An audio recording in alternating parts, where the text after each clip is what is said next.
yang telah disediakan.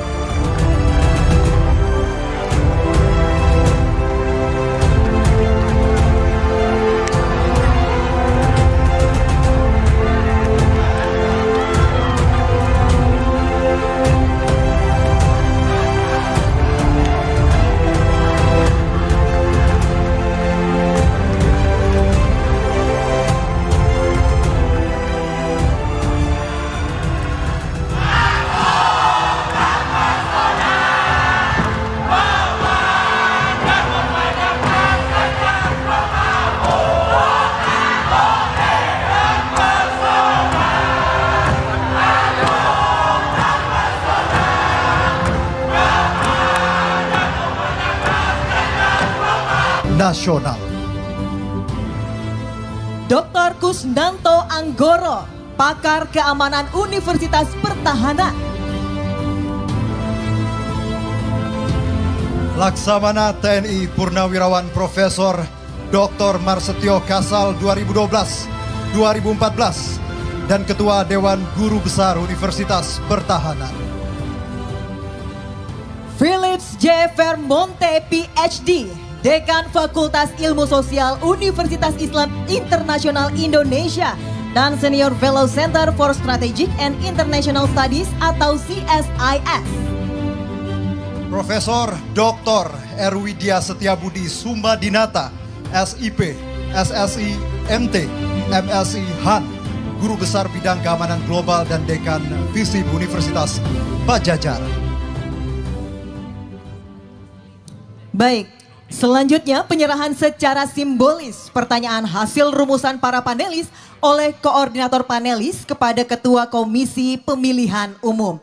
Untuk itu kami persilahkan Ketua Komisi Pemilihan Umum Bapak Hashim Asyari dan koordinator panelis Bapak Hikmahanto Juwana untuk menuju panggung.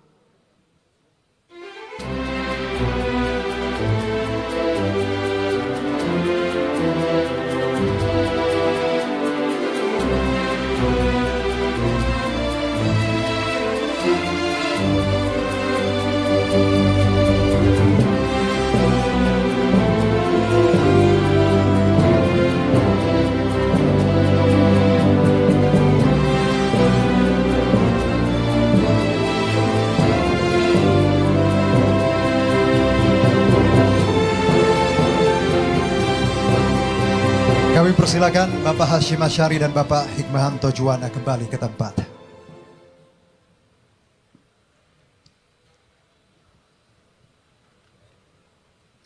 Baik, hadirin dan pemirsa, debat calon presiden pemilu 2024 akan segera dimulai dan dipandu oleh moderator. Mari kita sambut moderator debat ketiga calon presiden pemilu 2024.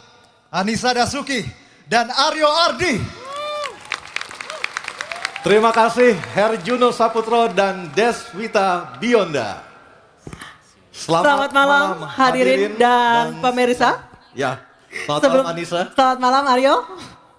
Baik hadirin dan pemirsa, sebelum memulai debat ketiga calon presiden pemilu 2024, terdapat sejumlah tata tertib yang harus ditaati baik oleh hadirin yang ada di ruangan maupun yang berada di luar ruangan. Dan juga harus ditaati oleh seluruh pasangan calon presiden yang akan berdebat pada malam hari ini. Kita simak tata tertib yang berikut ini. Ketentuan debat tata tertib sebelum debat. Pakaian yang digunakan adalah bebas, sopan, dan rapi. Setiap tamu undangan harus menjaga ketertiban, keamanan, serta kebersihan dan tidak membawa barang-barang yang dilarang serta dapat membahayakan orang lain di lokasi debat. Yang dapat memasuki area debat hanya nama-nama yang sudah terdaftar dan memiliki undangan debat. Untuk pengantar atau pendamping tamu VIP hanya diperbolehkan mengantar ke area debat. Tim kampanye pasangan calon menempatkan petugas yang dapat menjaga ketertiban dan keamanan selama debat berlangsung. Dalam debat, pendukung tidak diperkenankan membawa bahan kampanye dan alat peraga kampanye kecuali atribut yang melekat di badan. Selama acara debat berlangsung, tamu undangan wajib menjaga ketertiban dan tidak meneriakkan yel-yel atau slogan dan melakukan intimidasi dalam bentuk ucapan, maupun tindakan kepada pendukung pasangan calon, moderator, dan panelis. Selama debat berlangsung, handphone atau alat komunikasi dalam kondisi hening dan dilarang mengaktifkan flashlight. Dan selanjutnya kami akan memperkenalkan para calon presiden pemilu 2024. Kami mulai dari calon presiden nomor urut 1, Bapak Anies Rashid Baswedan.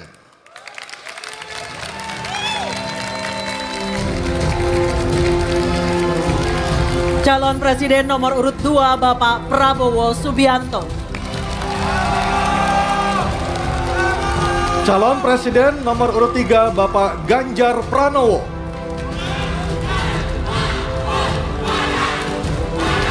Dan langsung saja, harap tenang. Mohon maaf, harap tenang. Dan langsung saja kita mulai debat calon presiden pemilu 2024. Dan pada sesi pertama kita akan mendengarkan visi misi dan program kerja masing-masing calon presiden 2024. Jika pada debat kedua dimulai dari pasangan calon nomor urut 2, maka di debat ketiga kali ini kesempatan pertama akan diberikan kepada calon presiden nomor urut 3 dan para calon presiden bisa menggunakan ada 2 buah mikrofon yang tersedia baik di podium dan juga ada handy mic yang diletakkan di atas podium dan juga ghost neck yang telah tertempel di podium. Untuk itu kami persilakan calon presiden nomor urut 3 Bapak Ganjar Pranowo menyampaikan visi misi dan program kerja. Kami persilakan Bapak untuk menuju ke podium. Dalam waktu 4 menit dimulai saat Bapak berbicara.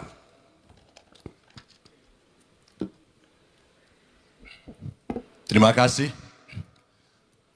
Selamat malam Bapak Ibu sekalian yang hari ini hadir di studio dan tentu saja yang menyaksikan melalui tayangan televisi atau streaming. Kami membaca sekaligus mencatat persoalan luar negeri, pertahanan keamanan, dan tentu saja dari 3 ini kami akan menyampaikan poin per poin. Yang pertama terkait dengan politik luar negeri kita. Politik luar negeri kita adalah alat untuk negosiasi terhadap dunia luar, tapi kepentingan nasional harus nomor 1. Kenapa itu menjadi penting? Karena kita mesti betul-betul bisa melakukan redefinisi terhadap politik luar negeri yang bebas aktif, yang disesuaikan dengan kondisi kekinian. Ini penting karena apa? Karena kita perlu untuk memilih, memilah, dan memprioritaskan yang menjadi kekuatan, keinginan dari bangsa dan negara ini. Rakyat butuh bekerja. Rakyat butuh lapangan kerja lebih banyak. Investasi harus lebih banyak. Maka kita mesti memperkuat infrastruktur diplomasi kita, duta besar, para diplomat, dan tentu saja inilah yang mesti kita berikan penugasan-penugasan untuk membereskan persoalan-persoalan kepentingan ekonomi nasional dalam konteks kekinian. Dan tentu saja kita tidak pernah lupa, Indonesia selalu setia pada kesepakatan yang pernah diambil. Dekolonisasi yang dilakukan mendorong, meyakinkan kita semua untuk membebaskan seluruh bangsa, tanpa boleh mengintervensi satu dengan yang lain. Dan inilah komitmen kita pada kemerdekaan Palestina yang kita dukung terus-menerus.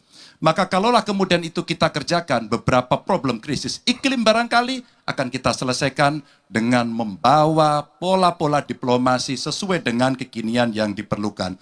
Atau barangkali kepentingan UMKM yang mesti kita bawa ke dunia internasional seperti praktek yang pernah kami lakukan di Jawa Tengah. Dan itu membuat masyarakat akan merasakan politik luar negeri jauh lebih baik.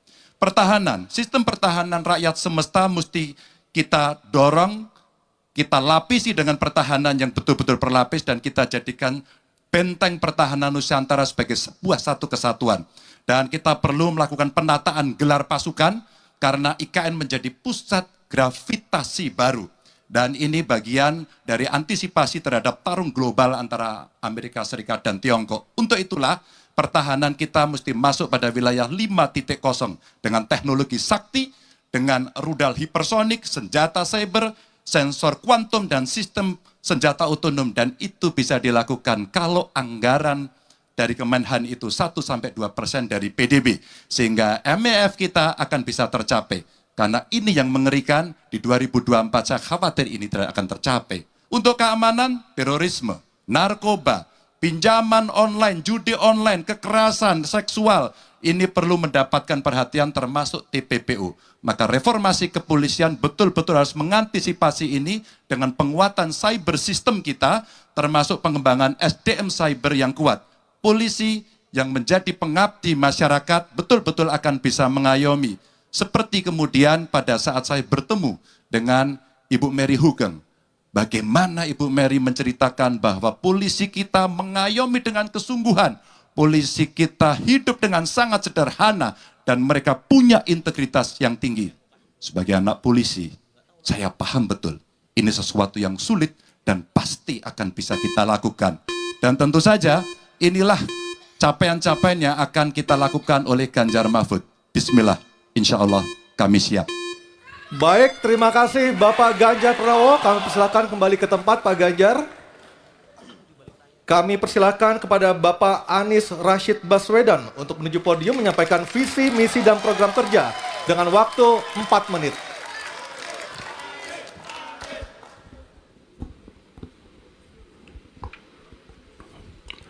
Assalamualaikum warahmatullahi wabarakatuh. Selamat malam dan salam sejahtera untuk semuanya. Bapak Ibu sekalian, saudara-saudara sebangsa setanah air yang saya hormati, yang saya cintai. Ketika kepercayaan dari Ibu dan Bapak saudara sekalian diberikan kepada kami, maka kami insya Allah akan mengembalikan posisi Indonesia menjadi pelaku utama di dalam konstelasi global. Indonesia tidak hadir sebagai penonton, tapi Indonesia hadir sebagai penentu arah perdamaian, kemakmuran bagi seluruh bangsa di level global maupun di level regional. Kami merencanakan bagaimana kekuatan Indonesia, kekuatan kebudayaan, kekuatan kesenian, kekuatan ekonomi ikut mewarnai kancah dunia. Kita ingin film kita, seniman kita, kuliner kita, diplomati kita, para diaspora kita menjadi fenomena dunia, hadir mewarnai kancah internasional. Kita menginginkan dengan cara seperti itu, maka apa yang kita kerjakan di level dunia membuat Indonesia bisa menjadi tuan rumah di negeri sendiri sekaligus tamu mempesona di negeri orang. Dan Presiden menjadi panglima diplomasi Indonesia. Bukan hanya hadir dalam forum-forum, tapi hadir mewarnai, hadir serius memperjuangkan amanat, termasuk amanat terpenting, menghapuskan penjajahan di muka bumi. Bukan sekedar statement dalam upacara, tapi Presiden dan seluruh jajaran diplomasi bekerja keras untuk itu, khususnya untuk Palestina.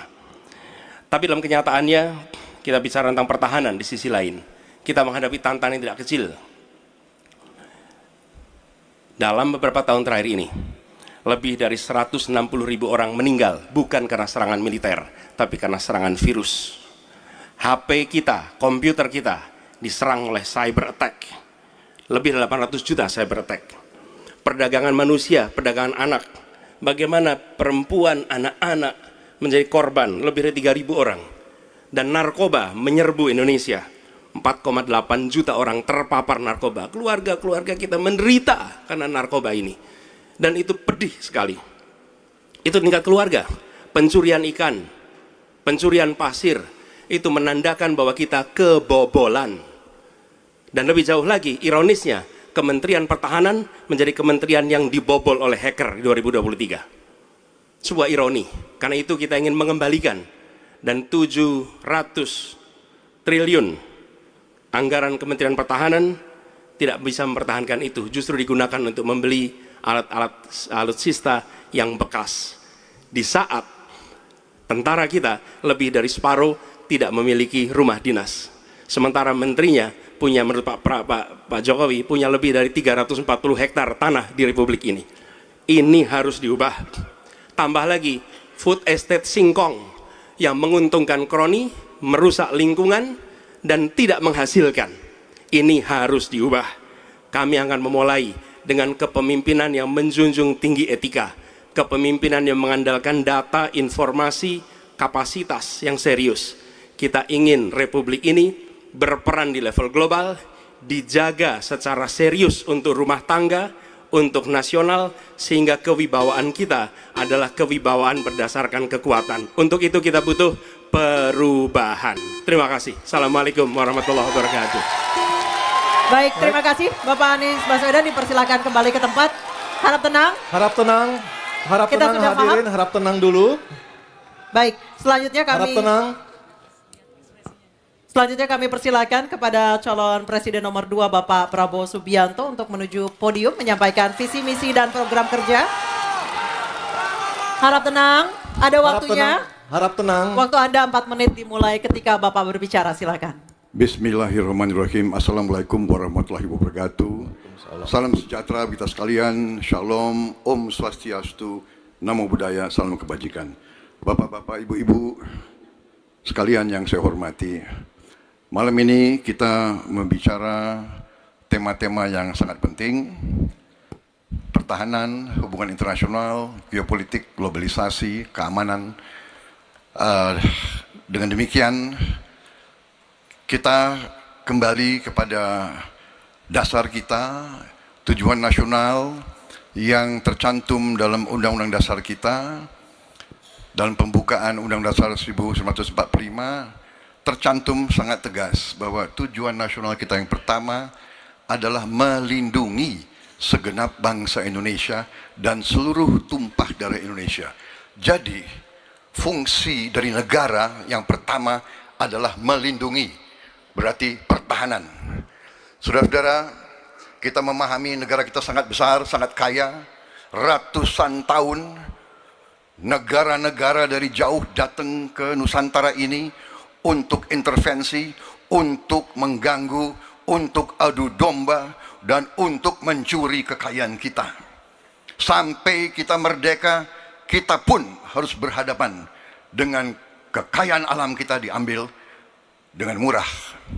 Karena itu, untuk kita menjadi negara makmur, untuk kita menjadi negara sejahtera, untuk rakyat kita hidup layak, punya pekerjaan layak, kita harus menjaga kekayaan kita. Kita harus menjaga, dan habis itu kita harus mengelola kekayaan kita. Saudara-saudara sekalian, politik luar negeri kita secara tradisi sejak awal kita merdeka adalah bebas aktif, adalah non-blok, tidak memihak, tidak ikut blok-blok, tidak ikut fakta. Ini akan saya teruskan. Dengan hubungan baik dengan semua kekuatan, kita bisa mengamankan kepentingan nasional kita. Saudara-saudara sekalian, 1000 kawan terlalu sedikit, 1 lawan terlalu banyak. Kita akan menjalankan politik tetangga baik. Saudara-saudara sekalian, kita bertekad harus punya pertahanan yang kuat. Mungkin ada yang asal bicara tanpa data, ya kan? Mungkin didorong oleh ambisi yang menggebu-gebu sehingga tidak objektif. Saudara-saudara sekalian, saya sebagai Menteri Pertahanan berpegang kepada doktrin, kepada strategi nasional, dan semuanya adalah atas dasar kepentingan bangsa dan rakyat Indonesia, dan saya mampu mempertanggungjawabkan, dan saya berkeyakinan hanya dengan pertahanan yang kuat kita akan dihormati, kita akan menjaga kepentingan nasional kita. Kalau kita buka buku ilmu pengetahuan yang paling dasar, kekuatan nasional harus ada kekuatan militer. Tanpa kekuatan militer, sejarah peradaban manusia mengajarkan bahwa bangsa itu akan dilindas seperti di Gaza sekarang ini. Akan diambil kekayaannya, akan diusir dari tanah airnya. Tidak bisa tidak, kita harus kuat. Kita harus kuat. Terima kasih. Wassalamualaikum warahmatullahi wabarakatuh. Baik, Waalaikumsalam warahmatullahi wabarakatuh. Kami persilakan kembali Pak Prabowo, kita berikan apresiasi yang paling meriah untuk para calon presiden pemilu tahun 2024. Sekarang diperbolehkan, silakan. Kami perbolehkan, silakan berikan apresiasi yang paling meriah. Oke. Aryo, tadi kita sudah dengarkan seperti Ya. apa visi misi dan program kerja dari para calon presiden. Nah, setelah jeda, Cukup. oke, cukup. Mohon tenang. Mohon Cukup. tenang. Baik, masih ada waktunya Bapak. Waktu Baik, habis. terima kasih. Harap tenang Bapak Ibu Harap tenang, hadirin yang ada acara di sini. masih harus kita lanjutkan. Harap tenang Kita Bapak sudah dan Ibu. dengarkan bersama-sama tadi tata tertibnya seperti apa, mohon tenang. Kita lanjutkan, selanjutnya beralih ke pertanyaan kedua untuk calon presiden nomor urut 2 Bapak Prabowo Subianto. Untuk itu kami persilahkan kepada panelis Profesor Evi Fitriani untuk mengambil pertanyaan subtema di dalam fishbowl dan diperlihatkan kepada seluruh hadirin, moderator, dan para calon.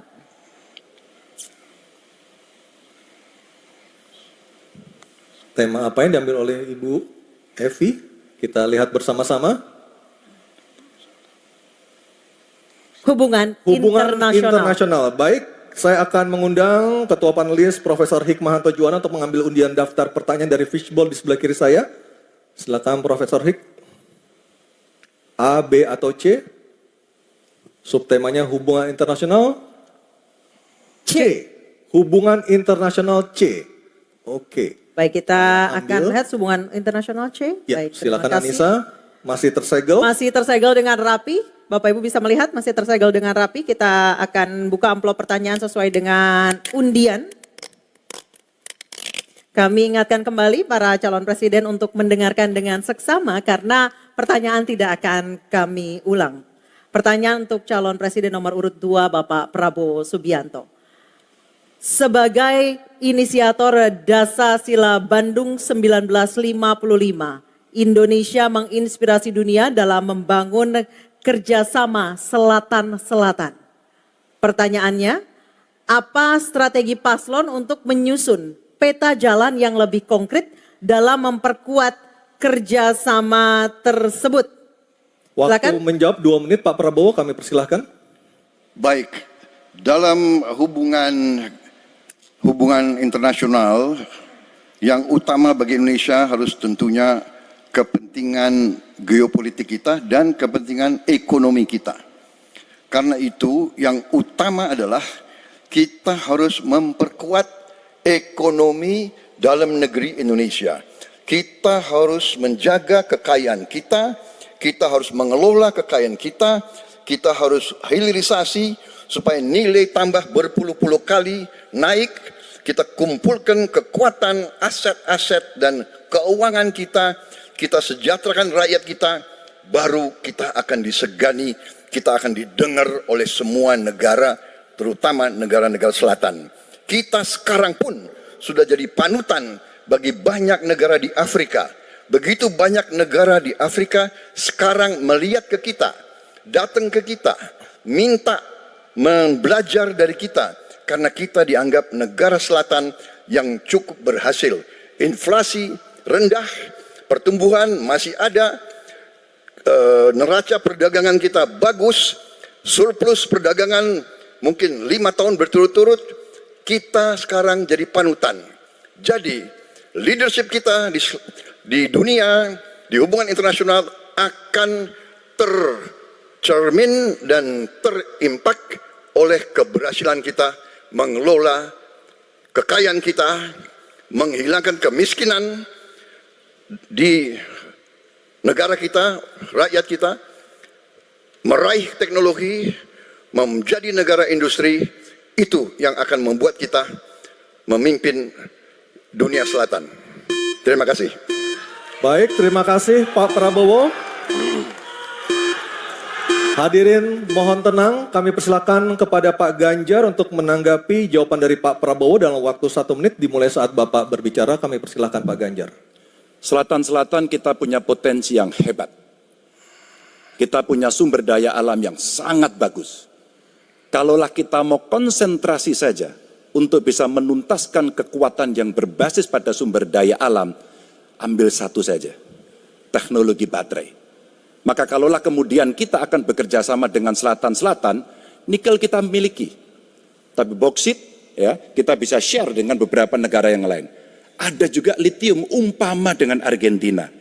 Maka kalau kemudian ini kita konsentrasikan penuh, betapa kekuatan ekonomi akan besar. Ini menciptakan lapangan kerja dan kita menyiapkan jemput bola SDM yang unggul untuk bisa meraih itu, dan kekuatan itu akan berimbas kepada rakyat kecil. Satu, butuh lapangan kerja. Dua, dia butuh daya beli yang baik. Dan yang ketiga, mereka butuh pekerjaan karena ada lapangan kerja yang disediakan oleh pemerintah. Baik, waktunya habis. Baik. Harap tenang. Harap tenang. Selanjutnya giliran calon presiden nomor 1 Bapak Anies Baswedan untuk menanggapi. Waktu Bapak 1 menit dimulai ketika berbicara. Penjelasan tadi tidak menggambarkan tentang peran Indonesia di selatan-selatan. Itu hanya menggambarkan apa yang disampaikan Pak Prabowo tentang bagaimana kita membangun Indonesia. Dan ketika kita membangun dengan baik tidak otomatis lalu jadi contoh. Yang harus dilakukan adalah seperti yang dilakukan ketika era Bung Karno pada waktu itu, Ali Sastroamidjojo. Apa yang dikerjakan? Merangkul semua. Membawa apa yang menjadi agenda selatan-selatan, bukan menceritakan agenda kita. Semua orang bisa baca di Google tentang apa yang kita kerjakan.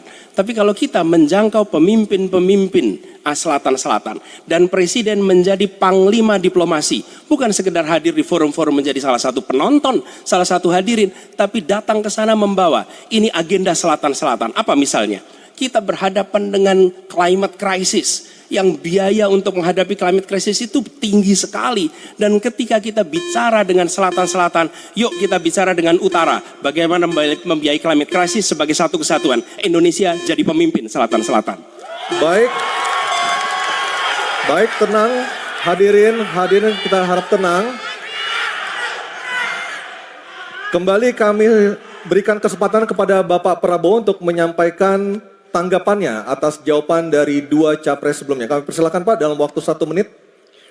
Saya kok banyak setuju dengan Pak Ganjar ya. Ya, kalau benar masuk akal saya setuju. Kalau ngomong ya kumaha. Ya, jadi leadership apakah negara, apakah perorangan, tapi terutama juga negara harus dengan contoh ingarso sung telodo. Kita mau mimpin, kita mau bawa agenda, kita mau cerita itu cerita, omon, ya. Tak bisa. Kenapa negara-negara selatan sekarang melihat ke Indonesia? Karena kita berhasil membangun ekonomi kita. Jadi tidak hanya omon, kerjanya omon saja, nggak bisa, tidak bisa. Baik. Waktu habis, Pak Prabowo, waktu habis. Baik, harap tenang dulu, kita akan beralih ke berikutnya. Baik, selanjutnya. Hadirin, mohon kerjasamanya untuk tetap tertib. Mohon kerjasamanya sekali lagi. Baik, selanjutnya kita beralih ke pertanyaan untuk calon presiden nomor urut 3, Bapak Ganjar Pranowo. Untuk itu kami persilakan panelis Bapak Imade Andi Arsana untuk mengambil pertanyaan subtema dari dalam fishbowl, dan setelah terambil boleh langsung diperlihatkan. Ya, sudah ada 2 subtema yang kita bahas. Ini adalah yang ketiga, Anissa ya, dan juga pemirsa. Subtema apa yang diambil? Keamanan. Keamanan, baik. Untuk melengkapinya saya akan mengundang panelis Dr. Ian Montratama untuk mengambil undian daftar pertanyaan dari fishbowl di sebelah kiri saya. Kita akan lihat huruf apa yang diambil oleh Dr. Ian Montratama. Huruf C. Oke, keamanan huruf C, Anissa. Keamanan huruf C. Oke. Di depan, iya. C. Masih tersegel. Masih tersegel. Oke, silakan Aryo. Baik, saya buka keamanan huruf C. Dari suara juga masih tersegel. Masih tersegel dengan rapi. Baik, ini adalah pertanyaan untuk calon presiden nomor urut 3 Bapak Ganjar Pranowo. Kewenangan institusi di sektor keamanan sangat penting namun masih terjadi tumpang tindih. Pertanyaannya, bagaimana komitmen paslon terhadap penataan institusi pertahanan dan keamanan? Terima kasih. Membereskan yang tumpang tindih. Dan itu harus dimulai dari pemimpin yang punya komitmen untuk membereskan. Siapa dia? Pemimpin tertinggi, Presiden. Maka kalaulah kemudian kita bicara pertahanan yang ada di laut, maka sekian lembaga yang ngurus laut mesti disatukan dalam sebuah wadah Coast Guard. Ketika kita bicara keamanan dan tumpang tindih, maka keamanan wilayahnya ada di kepolisian. Saya mengapresiasi umpama dalam konteks terorisme, 2023 relatif tidak ada. Kita berikan apresiasi itu kepada kepolisian. Ketika kemudian terjadi pada situasi belahan Indonesia yang lain yang membutuhkan katakan bantuan dari TNI, maka disitulah kemudian on call mereka. Kami butuh bantuan, maka dibantu. Tapi pada sisi yang lain, pembenahan yang tumpang tindih ini di daerah sebenarnya juga bisa disupport agar keamanan bisa berjalan dengan baik. Siapa mereka pelaksana di daerah? Forkompimda. Kita tidak pernah membiarkan situasi negara diurus oleh pusat saja. Kita mesti mengambil inisiatif karena peran-peran sampai tingkat lokal itu ada. Bahkan tokoh masyarakat, tokoh agama mesti kita lakukan. Maka seluruh yang tumpang tindih dari sisi regulasi, satu perlu harmonisasi, dua perlu sinkronisasi. Dan pada tingkat tidak ada keputusan, maka pemimpin tertinggi harus berani mengambil keputusan itu. Sehingga tumpang tindih yang selama ini selalu saja menjadi perdebatan yang tidak ada hentinya, maka diselesaikan di meja presiden.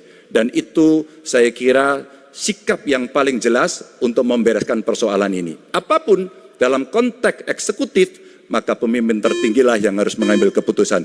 Kecuali kita mesti berbicara dengan DPR, maka kita akan duduk bersama untuk membicarakan secara regulatif. Waktunya habis. Baik, terima kasih Pak Ganjar. Ada waktunya, harap tenang. Kami persilakan kepada calon presiden nomor urut 1, Bapak Anies Baswedan untuk menanggapi jawaban dari Pak Ganjar dalam waktu 1 menit. Kami persilakan Pak Anies. Menurut hemat kami harus dirumuskan apa tantangan dan ancaman keamanan Indonesia di tahun-tahun ke depan.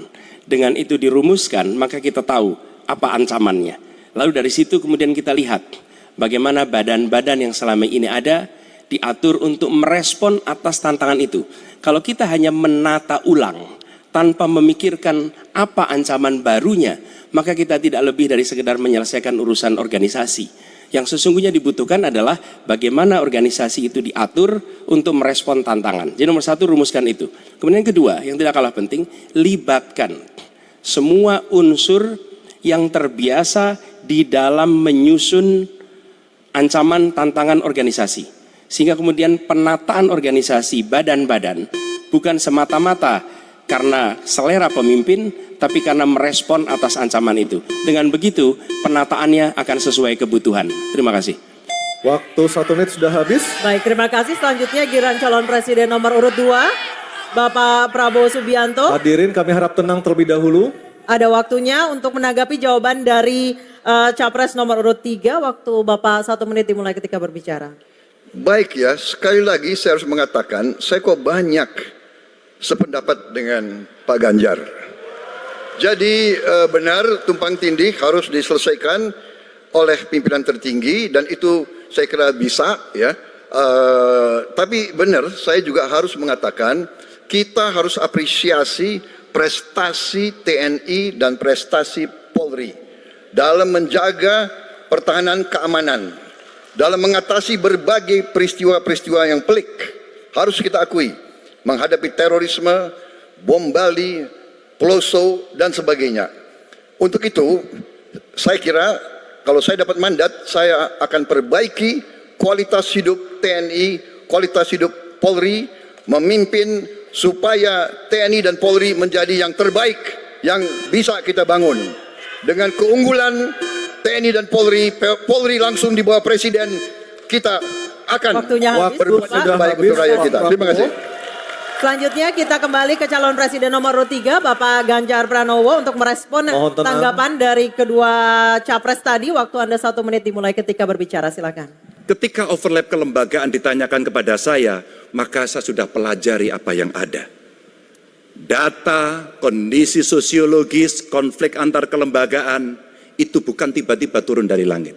Karena kami sudah baca datanya, kami melihat prakteknya, pengalaman kami 10 tahun di DPR dan 10 tahun di gubernur, cukuplah sudah untuk membuat analisis kondisi sosiologis yang ada. Maka tidak perlu lagi kita akan mengundang lebih banyak orang untuk meneliti starting from zero. Ini starting from the end. Dan kemudian kita mesti memutuskan cepat. Maka kalaulah kemudian seluruh data itu sudah ada di kepala kita, sudah tertuliskan dengan baik, maka yang diambil adalah keputusan karena kita punya konsep untuk memutuskan itu. Kecuali kita blank dan kita tidak pernah tahu dari mana Anda akan memulai. Karena saya tahu dari mana itu memulai. Terima kasih. Baik, terima kasih Pak Ganjar. 3 capres sudah memberikan jawabannya di segmen ini. Kita akan jeda terlebih dahulu dan kita masih akan terus kembali, Anissa. Jadi kuat, maka bukan tidak mungkin cerita-cerita potensi terjadinya konflik dengan negara lain akan muncul. Mungkin perangnya tidak sampai ke Indonesia. Tapi pada sisi lain, kita bisa kena dampak. Yang berikutnya, bagaimana patroli bisa kita perkuat juga di wilayah Laut Cina Selatan. Maka kita butuh tanker-tanker terapung yang bisa dipakai untuk tentara-tentara TNI Angkatan Laut kita untuk bisa berpatroli. Sehingga logistiknya menjadi sangat murah. Tidak lagi kembali ke titik awal atau mereka bilang kami hanya pergi. Kalau kembali kami tidak bisa lagi karena logistik kami habis. Maka inilah titik-titik penting yang mesti kita dorong dan kita akan bisa membawa posisi inisiatif ini untuk membuat, tadi yang saya sampaikan adalah kesepakatan sementara untuk menghindari potensi-potensi yang lainnya lebih tinggi. Kita akan meredam dengan cara itu. Terima kasih. Baik, terima kasih Pak Ganjar. Selanjutnya kami persilahkan. Mohon tenang. Harap tenang. Mohon tenang Bapak dan Kita Ibu sudah sekalian. sepakat di awal Bapak Ibu. Kami persilakan calon presiden nomor urut 1 Bapak Anies Baswedan untuk menanggapi jawaban dari capres nomor urut 3. Waktu Bapak 1 menit dimulai ketika berbicara. Jawaban Pak Ganjar tidak ada satu kata pun menyebut kata ASEAN. Padahal kata kuncinya di dalam menyelesaikan persoalan ini adalah ASEAN. Dan Indonesia negara terbesar di ASEAN, pendiri ASEAN. Indonesia harus kembali menjadi pemimpin ASEAN yang dominan. Bukan sekedar hadirin dalam summit-summit ASEAN.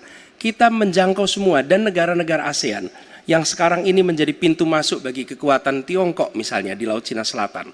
Apakah itu Laos, apakah itu Myanmar sekarang, itu akan menjadi bagian dari kesepakatan ASEAN terhadap wilayah Laut Cina Selatan. Bila di ASEAN kita membangun kesepakatan, bagaimana kita menata, bagaimana menghadapi kekuatan luar ASEAN. Karena kekuatan luar ASEAN yang datang di sini, maka kita menghadapinya sebagai satu regional. Bukan sekedar Indonesia berhadapan dengan negara lain, tapi satu region. Dan Indonesia memimpin ASEAN. Itu kata kuncinya menurut saya. Terima kasih. Baik, terima kasih Pak Anies. Mohon tenang Bapak dan Ibu sekalian. Mohon tenang. Kita lanjutkan Pak Prabowo untuk menanggapi jawaban dari capres nomor urut 3. Waktu Bapak 1 menit dimulai dari Bapak berbicara. Jadi keadaan Laut Cina Selatan menggarisbawahi bahwa kita perlu kekuatan pertahanan yang kuat. Kita perlu platform untuk patroli, kita perlu satelit, kita perlu banyak sekali. Dan untuk itu pertahanan harus kita bangun. Dan tadi ya sekali lagi Pak Anies ngomong-ngomong barang bekas karena Pak Anies rupanya tidak mengerti masalah pertahanan. Ya, tidak. Saya bersedia Pak Anies mengundang Pak Anies di tempat yang Pak Anies suka, kita diskusi. Saya akan bawa data. Saya akan bawa data yang sebenar-benarnya. Ya. Jadi barang-barang bekas itu menurut saya menyesatkan rakyat. Itu Pak tidak pantas seorang profesor ngomong-ngomong begitu. Ya. Karena dalam pertahanan hampir 50% alat-alat dimanapun adalah bekas, tapi usianya masih muda. Baik, Jadi waktunya habis Pak Prabowo. Ya. Terima kasih. Baik, selanjutnya kita harap tenang, kita sudah sepakat di awal. Kita kembali ke calon presiden nomor urut 3 Bapak Ganjar Pranowo untuk merespon tanggapan dari kedua capres. Waktu Bapak 1 menit silakan. Terima kasih Mas Anies, saya tidak memberikan catatan ASEAN. Saya tahu persis pengambilan keputusan di ASEAN itu rumitnya minta ampun. Karena harus dengan konsensus. Maka kenapa banyak persoalan tidak selesai. Disitulah ketika kemudian amanah yang diberikan kepada saya, revitalisasi ASEAN. Agar kemudian pengambilan keputusannya tidak bulat. Sehingga kalau kita berbicara Laut Cina Selatan kemudian menggerakkan ASEAN, oke itu betul. Tapi terbayangkan DOC, COC yang sudah lamanya minta ampun 20 tahun lebih tidak pernah selesai. Maka pengambilan keputusannya, proses pengambilan keputusan di ASEAN itulah yang mesti juga kita review sehingga akan bisa lebih cepat. Yang berikutnya, saya sepakat alutsista angkatan laut yang ada di sekitar sana harus menjadi prioritas. Dan begitu saya jadi presiden, kita tunjukkan kedaulatan kita, gas yang ada di Natuna Utara harus dieksploitasi oleh kita sendiri untuk menunjukkan power kita pada Waktu dunia. sudah habis Pak Ganjar, terima kasih. Oke. Mohon tenang, masih ada satu sub pertanyaan lagi yang harus dijawab oleh ketiganya pada sesi ini, pada segmen ini. Kami beralih ke pertanyaan untuk calon presiden nomor urut 1, Bapak Anies Baswedan, dan kami persilakan kepada Profesor Dr. Widya Setiabudi Sumadinata untuk mengambil undian pertanyaan subtema. Silakan Pak Widya. Ini adalah yang terakhir. Yang ke-6. Yang diambil oleh Pak Widya, subtemanya adalah globalisasi. Baik, globalisasi subtemanya. Baik, selanjutnya kami kembali persilakan panelis Ibu Kuri Maharani Savitri untuk mengambil undian daftar pertanyaan dari dalam fishbowl dan memperlihatkannya kepada moderator dan juga kepada hadirin serta kepada para capres. C. Globalisasi C. Baik, saya ambil amplopnya C, globalisasi masih tersegel. Anissa silahkan. Baik, sekali lagi masih tersegel. Ini globalisasi huruf C. Kita akan lihat bersama. Kami ingatkan kembali sekali lagi bagi para calon presiden untuk mendengarkan pertanyaan dengan seksama karena kami tidak akan ulang. Pertanyaan untuk Bapak Anies Baswedan adalah globalisasi membuka peluang masuknya budaya asing ke Indonesia, tetapi juga memungkinkan budaya Indonesia untuk mendunia. Pertanyaannya, bagaimana strategi paslon mempromosikan budaya populer Nusantara untuk mendukung pertumbuhan ekonomi nasional? Waktu Bapak menjawab,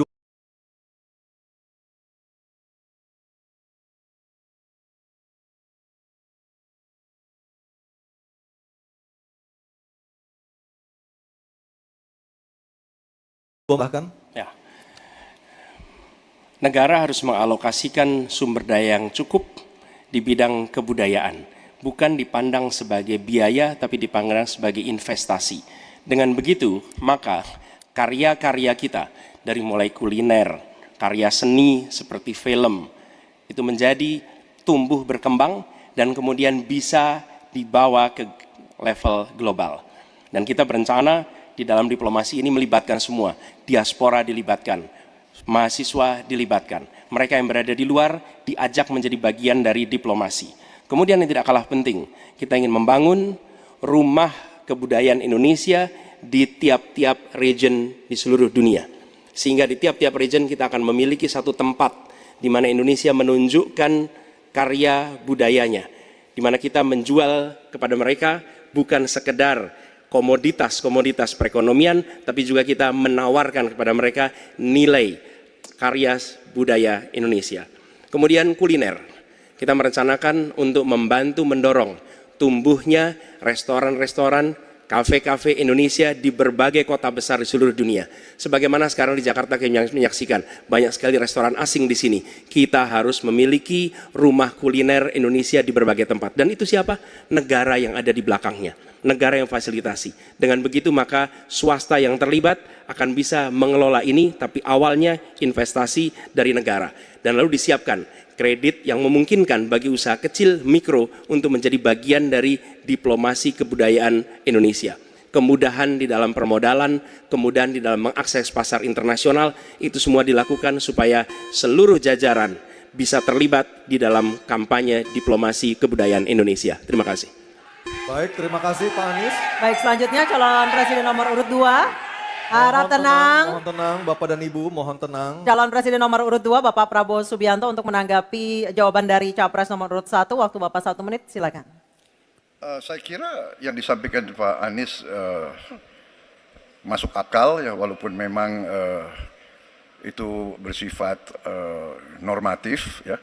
Memang kembali kalau dikatakan negara yang harus berperan, kuncinya adalah bahwa kita ini harus punya dana yang cukup. Kita harus punya tabungan yang cukup. Kita harus punya sovereign wealth fund yang cukup. Untuk itu kita harus punya laba yang cukup. Kita harus punya neraca perdagangan yang positif. Kita harus punya tabungan yang banyak, dan untuk itu hanya bisa dilakukan dengan hilirisasi, dengan penghematan, dengan efisiensi, dengan penerimaan pajak yang baik dan yang efisien. Saya kira itu. Baik, terima kasih Pak Prabowo. Selanjutnya kita dengar, mohon tenang, kita dengar tanggapan ataupun jawaban dari calon presiden nomor urut 3 Bapak Ganjar Pranowo menanggapi jawaban capres nomor urut 1. Waktu Anda 1 menit Pak Ganjar, kami persilahkan. Teknologi digital sudah mendunia, kita semua menggunakan itu. Maka ada satu kata namanya viralisme.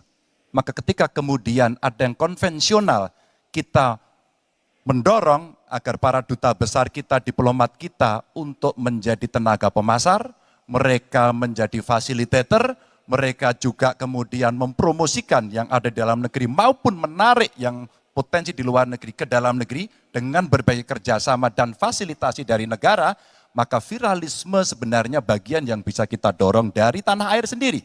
Kalau kita lihat Nicky, Rich Brian, Karina seorang intelektual yang hebat sekali yang menemukan antivirus AstraZeneca. Dia diaspora yang hebat, kita promosikan, kita viralkan. Nicky Rich Brian, Voice of Baceprot yang kemudian mendunia kita fasilitasi, maka dialah yang akan bisa mendapatkan keuntungan dan sekaligus menjadi diplomat Indonesia. Sudah habis, Pak Ganjar. Oke, harap tenang. Mohon harap tenang. Harap tenang. Selanjutnya kita kembali ke calon presiden nomor urut 1 Bapak Anies Baswedan untuk merespon tanggapan dari kedua capres. Waktu Bapak 1 menit, silakan. Terima kasih, kami bersyukur sekali bahwa Bapak-Bapak berdua sepaham dengan apa yang kami gagas. Dan ketika kami ditugaskan sebagai Presiden Republik Indonesia, sebagai Panglima Diplomasi, maka setiap kegiatan ke luar negeri adalah bersama dengan delegasi kebudayaan, delegasi seni. Dan datang ke pusat-pusat kegiatan kebudayaan, kesenian di negara-negara yang dikunjungi. Bukan hanya datang rapat lalu pulang, tapi datang di sana menemui aktivitas-aktivitas kesenian, kebudayaan, sehingga mereka pun menyadari bahwa Indonesia ini negeri yang kaya budayanya. Karena setiap presidennya datang, dia membawa delegasi kebudayaan, ditunjukkan di sana, bukan datang rapat, ikut lalu pulang. Dan dengan cara seperti itu, maka dunia akan menyaksikan. Ingat, setiap presiden datang sebuah negara, seluruh media di negara itu memperhatikan. Itu kesempatan luar biasa untuk mempromosikan Indonesia, dan itu yang kami kerjakan di samping yang sudah kami lakukan, kami katakan tadi. Terima kasih. Baik, terima kasih Pak Anies, Pak Ganjar, dan Pak Prabowo. Dan kami persilakan untuk para capres untuk kembali ke tempat duduk masing-masing. Dan kita akan jeda sejenak dan debat ketiga calon presiden saling tanya jawab dan menanggapi. Dan kami persilakan Pak Ganjar untuk bertanya kepada Pak Prabowo. Waktu Anda 1 menit, silakan Pak Ganjar. Terima kasih. Pak Prabowo, saya senang sekali Bapak memantik saya, data saya tidak benar. Silakan bantah data saya hari ini Pak. Dan saya izinkan kalau ada staf mau bantu silakan berdiri di sebelahnya. Izinkan. Pak, Global Peace Index kita menurut sumber Institute for Economic and Peace kita turun Pak. Kalau mau diklosa boleh. Silakan. Saya bawakan ini dari rumah. Mari kita bicara data yang benar. Global Militarization Index kita sumbernya Bonn International Center for Conflict Studies turun. Semua skornya ada. Kapabilitas militer kita ini dari Law Institute Asia Power Index turun. Proporsi anggaran pertahanan kita sumbernya IISS Military Balance Plus turun. Pak Prabowo, saya mau bertanya kepada Bapak, termasuk kemudian capaian MEF kita hanya 65,49% dari target 79%. Mengapa terjadi penurunan dan apa solusinya? Waktu habis. Pak Prabowo silakan untuk menjawab pertanyaan dari Pak Ganjar. Waktu Bapak 2 menit, silakan. Jadi Pak Ganjar, saya sudah buat rencana, tetapi yang menentukan termasuk Menteri Keuangan. Dan masalah yang kita hadapi, tolong ya, saya memang sudah jadi Menteri Pertahanan 4 tahun, tetapi kita diganggu oleh COVID 2 tahun, di mana terjadi refocusing. Jadi banyak yang kita ajukan tidak disetujui oleh Menteri Keuangan. Jadi sebagai seorang menteri, sebagai seorang team player, saya harus loyal. Jadi ya saya tidak banyak bicara di depan umum ya. Tapi data-data yang Bapak ungkapkan masalah pesawat bekas ya. Saya ingatkan Bung Karno waktu menghadapi Irian Barat, seluruh alatnya bekas. Pak Ganjar, Bung Karno, seluruh pesawat terbang, kapal selam, cruiser, destroyer, semuanya bekas. Ya, jadi kita juga masih pakai banyak sampai sekarang pesawat bekas. Jadi banyak data Bapak, mungkin niat Bapak baik, tapi mungkin tim Bapak, staf Bapak itu keliru memberi masukan. Ya, jadi dalam alat perang saya katakan bukan baru dan bekas, tapi usianya. Kalau pesawat flying hours, ya. Dan tentunya kita pasti mau yang terbaik untuk prajurit kita, ya. Tapi kita harus loyal kepada yang lebih besar. COVID, ada krisis Ukraina, pangan naik, BBM naik. Waktu habis Pak Prabowo, terima kasih. Pilihan siapa pemimpin Indonesia ke depan pada 14 Februari 2024. Dan kita tutup acara kita malam hari ini. Saya Aryo Ardi. Saya Anisha Dasuki mengucapkan terima kasih atas kebersamaan Anda. Sampai Selamat jumpa. malam. Selamat malam.